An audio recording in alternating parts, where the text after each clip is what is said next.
नमस्कार दोस्तों, पूजा ज्योतिष कार्यालय यूट्यूब चैनल में आप सभी का बहुत बहुत स्वागत है। दोस्तों, अगर आपके जीवन में आप कर्ज से डूबे हुए हैं और आपका कर्ज दोस्तों जो आसानी से कम होना चाहिए वो आसानी से कम नहीं हो रहा है, लेकिन उसमें आप पूरी तरह अपने कर्ज में डूबी रहे हैं, तो आज ये वीडियो आपको पूरा सुनना चाहिए। कर्ज क्यों बढ़ता है, कर्ज में से हम मुक्त क्यों नहीं हो पाते हैं, उसके कारण भी कहूँगा और उसके उपाय भी कहूँगा। दोस्तों, कर्ज बनने के 3 ग्रह कारण हो सकते हैं। सबसे पहले दोस्तों जो कारण है वो राहु है। राहु के कारण हमारे जीवन में कर्ज बढ़ता रहता है। 2 भाव को यहाँ देखना बहुत जरूरी है। सबसे पहले है द्वादश भाव और दूसरा भाव है वो षष्ठम भाव। दोनों कर्ज के दोस्तों कारक माने गए हैं। अगर द्वादश भाव में राहु उपस्थित है तो भी आपका कर्ज यहाँ बढ़ सकता है। साथ ही अगर षष्ठम भाव में राहु उपस्थित है तब भी यहाँ कर्ज आपका बढ़ सकता है। लेकिन और 2 ग्रह है कर्ज बढ़ने के। दोस्तों, जो लोग अपनी कमाई करते हैं लेकिन वो कमाई अपने परिवार में ही सिर्फ चलाने में वो खर्च हो जाता है, लेकिन जो कर्जा है वो कर्ज उसमें बढ़ता ही रहता है। आप जो कमा रहे हैं उस कमाने में आपका कर्ज कम होने से ज़्यादा बढ़ता रहता है। पहले दोस्तों एक और ग्रह की बात करूं, कोई कर्ज लेता है तो अपने शौक के कारण, जैसे दोस्तों आजकल आधुनिक युग में कोई महंगी गाड़ी लेता है, कोई महंगे मोबाइल रहता है, कोई महंगी चीज़ें लेते हैं और उसको ऐसा लगता है कि मैं अपने बिजनेस से ये कर्ज निपटा दूंगा या कम कर दूंगा और मैं ये शौक पूर्ण करूं, लेकिन वो बिजनेस नहीं चलता और कर्ज में डूब जाते हैं। फिर दोस्तों जो आपने लिया है, कोई महंगी गाड़ी ली है या कोई महंगा मोबाइल लिया है, कोई भी चीज़ ली है और वो आप भर नहीं पाते और आपका कर्ज बढ़ जाता है। इसलिए दोस्तों यहाँ शुक्र को भी जिम्मेदार माना गया है। साथ ही दोस्तों गुरु है वो ज्ञान है, परिवार है। अपने परिवार के कुछ दोस्तों एक्सीडेंट में परिवार के कुछ सदस्य एक्सीडेंट हो जाता है, आपकी जो कमाई है उसमें दोस्तों अगर बिजनेस कर रहे हैं तो बढ़ोतरी हो सकती है, लेकिन अगर आपकी नौकरी है तो नौकरी में दोस्तों जो आपका सैलरी है वो प्रति मास नहीं बढ़ता। दोस्तों साल में 1 बार 2 बार बढ़ सकता है, लेकिन जो आपकी सैलरी है वही सैलरी रहती है।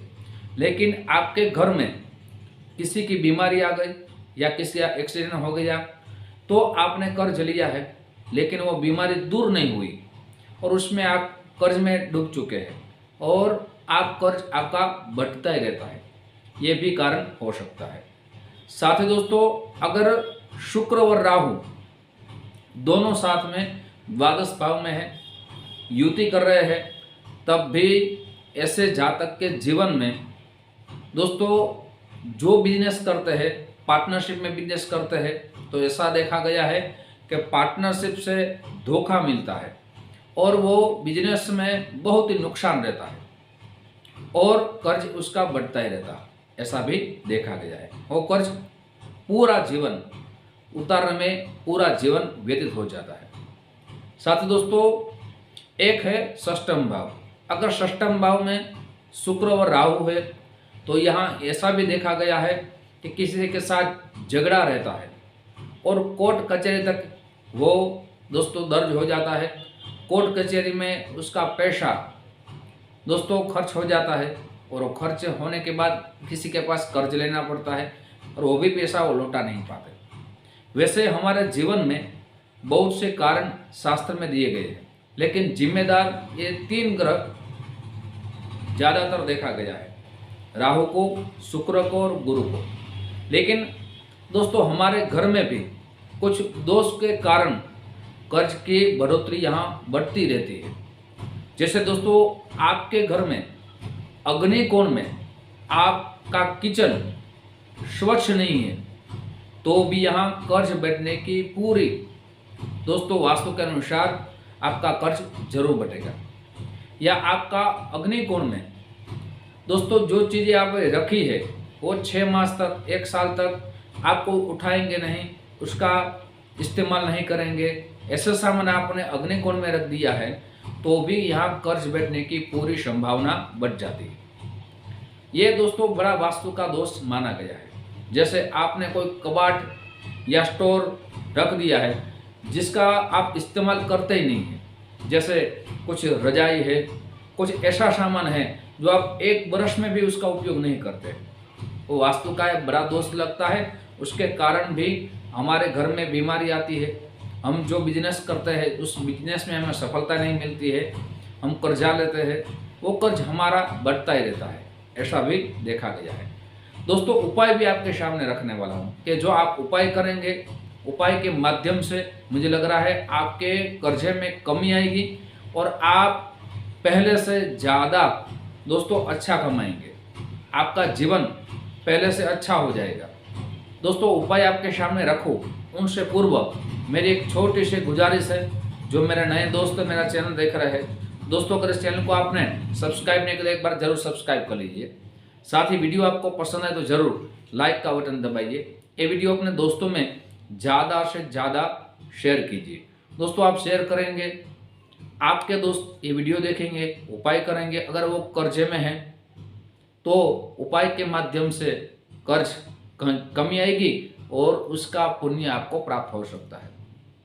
दोस्तों और जो वास्तु के अनुसार है, आपको इस बात की भी सावधानी रखनी चाहिए। आपके जो मकान है, महल है, उसके छत के ऊपर कभी आपको ईंटें ज़्यादातर रखनी नहीं चाहिए, वहाँ रेती नहीं रखनी चाहिए। कोई भारी चीज़ है, कबाट है, जो हम स्टोर रखते हैं, वो हमारे छत के ऊपर नहीं रखनी चाहिए। ऐसे रखने से भी वास्तु के अनुसार आपको दोष लगेगा और आपके कर्जे में बढ़ोतरी होगी। इसलिए दोस्तों ये भी आप पूरी तरह सावधान हो जाइए। साथ ही शुक्र है दोस्तों हमारे बेडरूम में, उसका कारक ग्रह माना गया है, भौतिक संपत्ति है, भौतिक सुख है, उसके लिए शुक्र को जिम्मेदार माना गया है। आपका बेडरूम है दोस्तों, अब मैं आपके सामने उपाय रख रहा हूँ, वो उपाय आप जरूर करें। सबसे पहले आपका जो किचन है वो किचन पूरी तरह स्वच्छ रखें।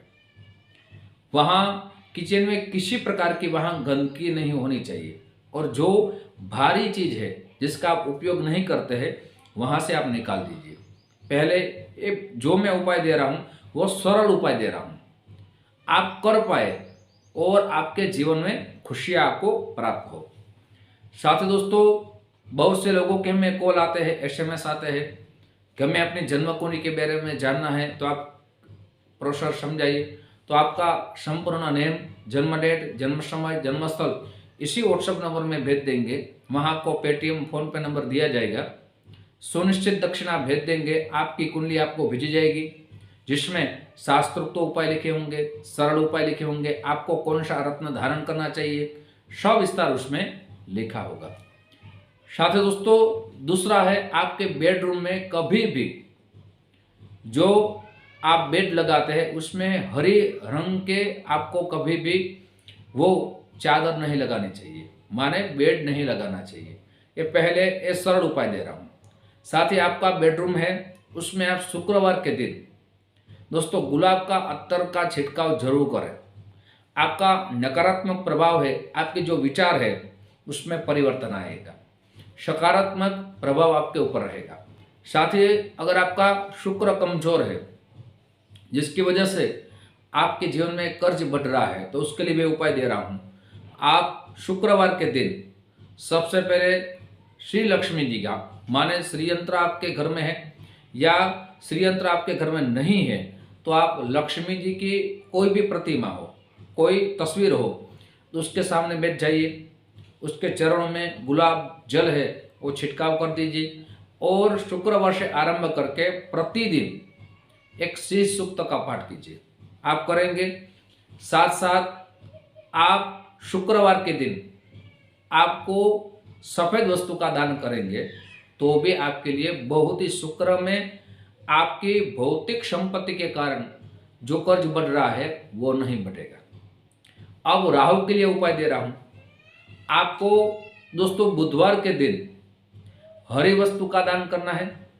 साथ ही आपको बुधवार के दिन माँ गाय माता को हरा चारा आपको जरूर खिलाना है। साथ ही बुधवार के दिन आप शंकर भगवान के मंदिर जाइए, वहाँ आपको दोस्तों काले तिल से भगवान के ऊपर आपको अभिषेक करना है। दोस्तों जो मैं उपाय दे रहा हूँ, इनमें से आप जो भी आपको अच्छा लगे, जो कर पाए, वो उपाय की शुरुआत कर दे। साथ ही आपको नॉर्थ कोण में, याद रखिए दोस्तों, नॉर्थ कोण में सबसे पहले जो आप वृक्ष लगाते हैं उसमें आपको जो गुलाब है दोस्तों, जो कट्टे वाले नहीं होते, वो आपको जरूर लगाने हैं। साथ ही वहाँ हरियाली आपको लगानी है और वहाँ कुबेर जी की एक तस्वीर जरूर लगानी है। कुबेर जी की तस्वीर लगाएंगे, वहाँ पूजा करने के लिए मैं नहीं कह रहा हूँ, आपको कुबेर जी की सिर्फ तस्वीर लगा दीजिए। कुबेर जी की कृपा होगी, आपके घर लक्ष्मी की प्राप्ति होगी। दोस्तों लक्ष्मी कम आएगी तो हम कर्जा जो हमारे ऊपर चढ़ गया है वो नहीं कम होगा, लेकिन लक्ष्मी जी आएगी तभी हमारा कर्जा कम होगा। दोस्तों आज आपके सामने मैंने कुछ सरल उपाय रखे हैं और उसके कारण भी आपके सामने रखे हैं। आपके जीवन में अवश्य मैं शुभकामना दे रहा हूँ और ऐसे ही ज्योतिष की उपाय के माध्यम से आपके घर में खुशी आए, ऐसी चर्चा आपके सामने रखता रहूँगा। आप जो हमें प्यार दे रहे हो उस प्यार के लिए आप सभी को दिल से बहुत बहुत धन्यवाद। यूट्यूब के माध्यम से फिर हमारी मुलाकात होगी। जय श्री कृष्ण, महादेव हर।